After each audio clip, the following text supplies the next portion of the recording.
वीतराग विज्ञानता,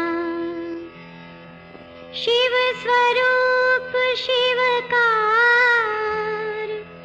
नमः त्रियोग संहार के। वीतराग विज्ञान अर्थात विकार रहित ज्ञान स्वभाव सारभूत है। वो मंगल स्वरूप है और मंगलकारी है। मैं उसे मन वचन काय इन तीनों योगों को वश में करके नमस्कार करता हूं। 6 डाला परम मांगलिक ग्रंथ है। पंडित दौलत राम जी द्वारा यह लिखा गया है। 6 इसमें ढाल हैं। कल अपनी 5वीं ढाल भी पूर्ण हो चुकी थी। आज 6वीं ढाल प्रारंभ करेंगे और 6वीं ढाल जो है मुक्ति का मार्ग, मुक्ति का मार्ग, साक्षात मुक्ति का मार्ग। कितने लोगों को चाहिए साक्षात मुक्ति का मार्ग? सभी को। तो सभी लोग मुक्ति के मार्ग में चलना चाहते हैं और मुक्ति का मार्ग मुनि का मार्ग है। जो मुनि के मार्ग में चलेगा, मुनि बनकर के बाह्य चारित्र और अंतरंग चारित्र को धारण करेगा, वही मुक्ति के मार्ग में चलेगा। सत्य बात है, मोक्ष मार्ग जो है मुनि से ही प्रारंभ होता है, क्योंकि रत्नत्रय की एकता यदि कहीं होती है तो मुनि धर्म में होती है, और कहीं किसी भी स्थान पर रत्नत्रय की एकता नहीं होती है। ठीक है ना। कोई कहे कि संयमा संयम या देश संयम या पंचम गुण स्थान में भी रत्नत्रय की एकता होती है, तो कदापि नहीं होती है, क्योंकि जब तक महाव्रत भाव से और द्रव्य से ग्रहण नहीं करेंगे तब तक ये एकता होने वाली नहीं है। भावलिंगी जो मुनिराज हैं, शुद्ध उपयोगी जो मुनिराज हैं, उनके ही यह रत्नत्रय की एकता होती है, और उसकी प्राप्ति बिना द्रव्यलिंग मुनि धारण किए बिना नहीं हो सकती है। बाह्य परिग्रहों के त्याग के बिना और अंतरंग परिग्रह के त्याग के बिना रत्नत्रय की प्राप्ति होती नहीं है। तो हम 6वीं ढाल, जिस ढाल से हमें मुक्ति मिलना है, जिस अध्याय को पढ़कर के हमें मुक्ति मिलना है, वो अंतिम में हमें बताया जा रहा है। सही बात ही है। पहले आपकी प्रस्तावना तैयार की, भूमिका तैयार की, पीठिका तैयार हो गई, कैसे कैसे संसार में दुख हम प्राप्त कर रहे थे वो बताए गए, दुख का कारण क्या था, मिथ्यात आदि वो बताया गया। फिर सम्यक दर्शन से ही हमारा जो है सही रास्ता प्रारंभ होता है। तो सम्यक दर्शन से हम तत्व को पहचाना, कुतत्व को हमने छोड़ा, और फिर सम्यक ज्ञान के बल से जो है अपन ने चारित्र का भाव बनाया। सम्यक ज्ञान के बल से 12 प्रकार की भावना आदि का अपन चिंतन आदि किया। अब यहाँ पर कह रहे हैं कि जो मुक्ति का मार्ग प्रारंभ करना चाहता है, उसके पहले इस जीव ने 12 भावनाओं का चिंतन किया। अनंत भावना, असरण भावना, संसार भावना, एकत्व भावना आदि 12 प्रकार की भावनाओं का चिंतन करके वैराग्य दृढ़ किया। सम्यक ज्ञान के साथ जब वैराग्य होता है तो वो चारित्र को उत्पन्न करता है, और यदि ऐसा ही वैराग्य उत्पन्न हुआ और सम्यक ज्ञान नहीं हुआ तो वो मिथ्या चारित्र को पैदा करेगा, मिथ्या कार्य में लगेगा, मिथ्या कामों में लगेगा। इसलिए यहाँ पहले सम्यक ज्ञान के बाद वैराग्य भावनाएं बताएं कि आप अपना संसार के अस्तित्व को जानिए और अपने आप को दृढ़ होइए। यह दुर्लभ भावना आदि भाई हमने कि यह बोधि दुर्लभ है, धर्म भावना, लोक भावना, सारी भावनाओं का चिंतन करके अब हम बढ़ रहे हैं। कहाँ बढ़ रहे हैं? मुक्ति का मार्ग। ठीक है ना। मुक्ति का उपाय, जिसको मुक्ति का उपाय मिल जाता है और मुक्ति का उपाय मिलने के बाद जो चल देता है, सच में वो बहुत ही भाग्यशाली जीव हुआ करता है। तो ये 6वीं ढाल है, और 6वीं ढाल जिसमें सम्यक चारित्र और उसका फल बात करेंगे। क्या है सम्यक चारित्र? मुक्ति का उपाय क्या है? सम्यक चारित्र। ठीक है ना। और सम्यक चारित्र का फल क्या है, इसके बारे में भी जानेंगे। तो पहले हम देख लें कि 6 डाला की जो छठवीं ढाल है उसमें कितने छंद हैं और किस छंद में क्या क्या विषय वस्तु है। देखिए 15 ही छंद हैं इसमें। कितने छंद हैं? 15 छंद हैं। 6 डाला जो है उसमें छठवीं ढाल में 15 छंद हैं। 15 छंद में क्या क्या विषय वस्तु है देखिए। 1 से लेकर के जो 6 नंबर का जो छंद है, मतलब 1 से 6 तक के छंद में मुनिराज के 28 मूल गुण और 3 गुप्तियाँ का वर्णन है। ध्यान रखेंगे, एक पहला छंद से लेकर के 6वें छंद तक 28 मूल गुण जो मुनि के होते हैं और 3 प्रकार की जो गुप्तियाँ होती हैं उसका वर्णन है। जो 6वां नंबर का छंद है उसमें मुनिराज का एक समता भाव का भी क्या बोलते कि वर्णन है। जो षटावश्यक होते हैं तो समता भाव का भी वर्णन किया गया है। 7वां जो छंद है मुनि दशा में 12 तप 10 धर्म आदि का वर्णन है कि जो 12 धर्मों का भी पालन करते हैं और 10 धर्मों को भी धारण करते हैं, ऐसे 7वें छंद में उसका वर्णन है। 8वां 9वां 10वां और 11वां इन छंदों में मुनिराज के शुद्धोपयोग का वर्णन है और फल भी, शुद्धोपयोग और शुद्धोपयोग का जो फल है उसका वर्णन यहाँ पर बताया गया है। 12वां और 13वां नंबर का जो छंद है सिद्ध दशा का वर्णन है। ठीक है ना, ये मेरी आत्मा जो है सिद्ध स्वरूप है और सिद्ध भगवान का स्वरूप कैसा है, ऐसा सिद्ध दशा का वर्णन है। 14वें नंबर के छंद में रत्नात्रय की आराधना का उपदेश दिया गया है कि भैया हमने तुमको सब कुछ बताया, अब रत्नात्रय की आराधना में अपने चित्त को लगा लो, अपने मन को लगा लो, अपने जीवन को लगा लो, अपनी आत्मा को लगा लो, अर्थात अपनी आत्मा में आराधनाओं को प्रकट करो। अब 15वें नंबर का जो छंद है ग्रंथकार की अंतिम शिक्षा। ग्रंथ पूर्ण हो रहा है तो उस समय वो अंतिम शिक्षा देते हुए विदा करेंगे ग्रंथ को, और क्या अंतिम शिक्षा होगी उसके बारे में अपन अंतिम 15वें नंबर के छंद में ही जानेंगे। यहाँ लिखा हुआ देखिए सम्यक चारित्र। सम्यक चारित्र में निश्चय सम्यक चारित्र और व्यवहार सम्यक चारित्र, 2 प्रकार का चारित्र होता है। निश्चय सम्यक चारित्र आत्मलीनता, बिल्कुल आत्मलीनता का नाम निश्चय सम्यक चारित्र है, जहाँ कुछ भी और नहीं, सिर्फ आत्मलीनता, जैसा स्वभाव है उस स्वभाव में ही ठहर जाने का नाम निश्चय चारित्र है। ठीक है, और चारित्र में भी सम्यक चारित्र। व्यवहार सम्यक चारित्र में क्या है?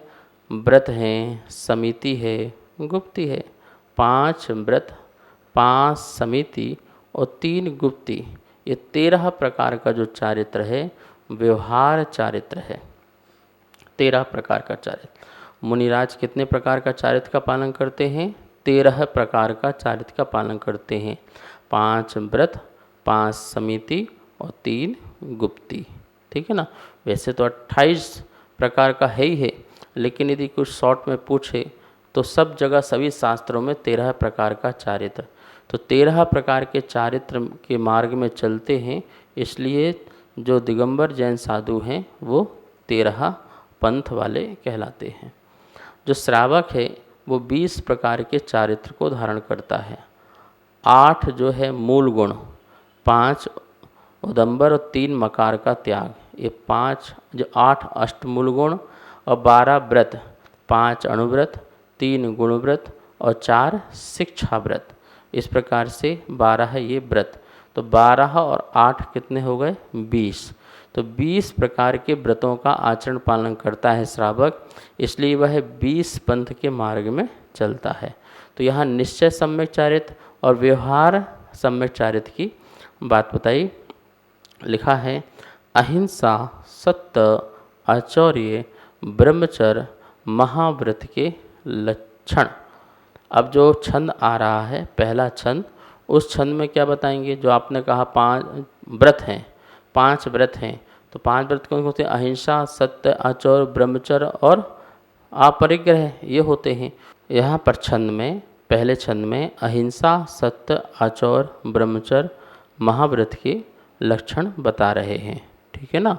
तो आइए सबसे पहले उमा गर्ग की आवाज़ में पहला छंद सुनते हैं। षटकाय जीव नहननते सब विधि दरव हिंसा टरी रागादि भाव निवारते हिंसा न भावित अवतरी जिनके नलेश मृषान जल तृण हो बिना दियो गहे 8-10 सहस विधशील धरि चिद ब्रह्म में नित रमि रहे।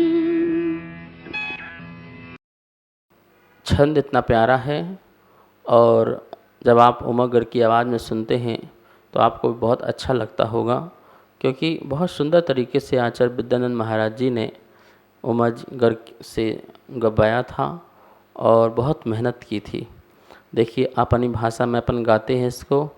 सटकाय जीवे नहननते सब विध दरव हिंसा टरी रागादि भावे निवारते हिंसा न भावित अवतरी जिनके नाले से मृषा न जल मृण हो बिना दियो गहे 8-10 सहस विधशील धर चित ब्रह्म में नित रमि रहे।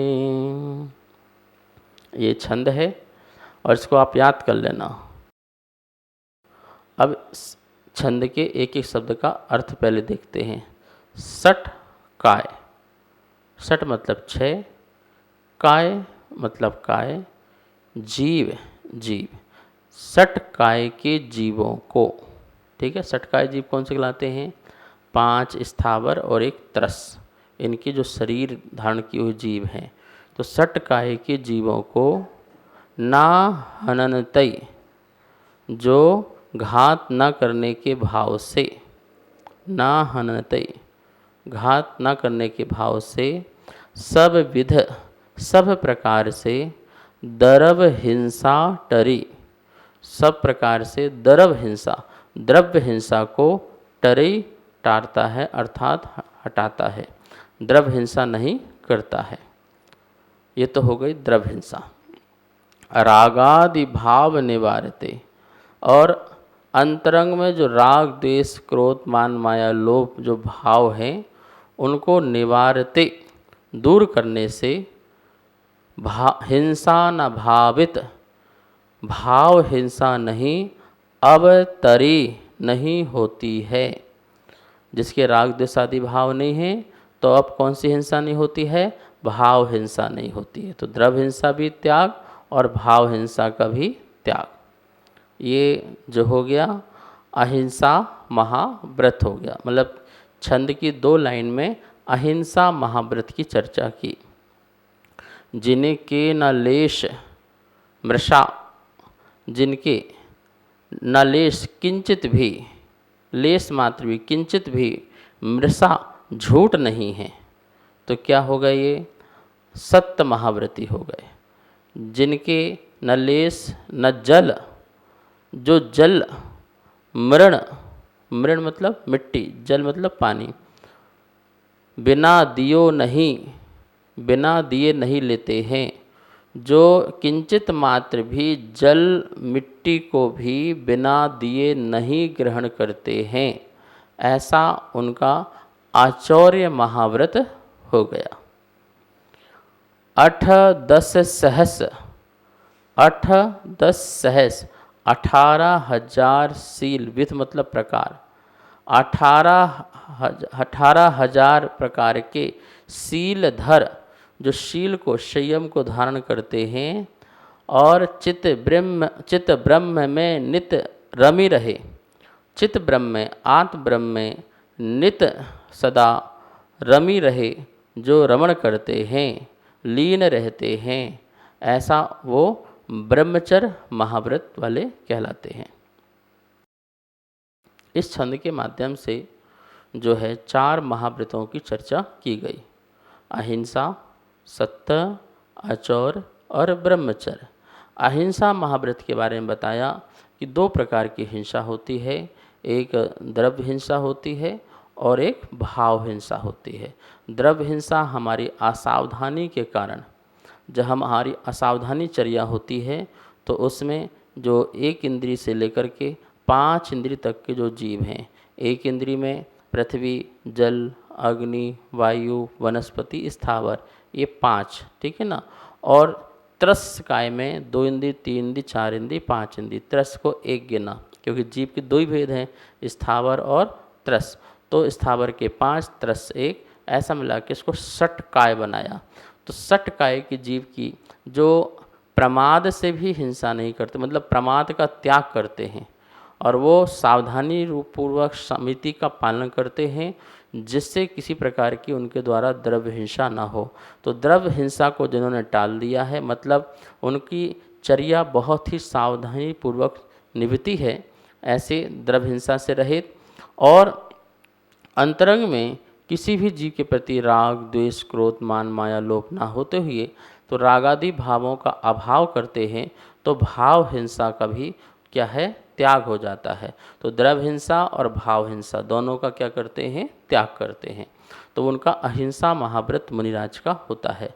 और इसके बाद जो है लेस मात्र भी जो झूठ नहीं बोलते हैं, मतलब छोटा सा झूठ तो बोल सकते हो, नहीं, लेस मात्र भी प्राण चले जाए पर झूठ नहीं बोलते हैं, असत्य नहीं बोलते हैं। इस प्रकार से सत्य महाव्रत, जो कोई भी सामान ग्रहण नहीं करते हैं, कोई वस्तु भी ग्रहण नहीं करते हैं बिना दिए।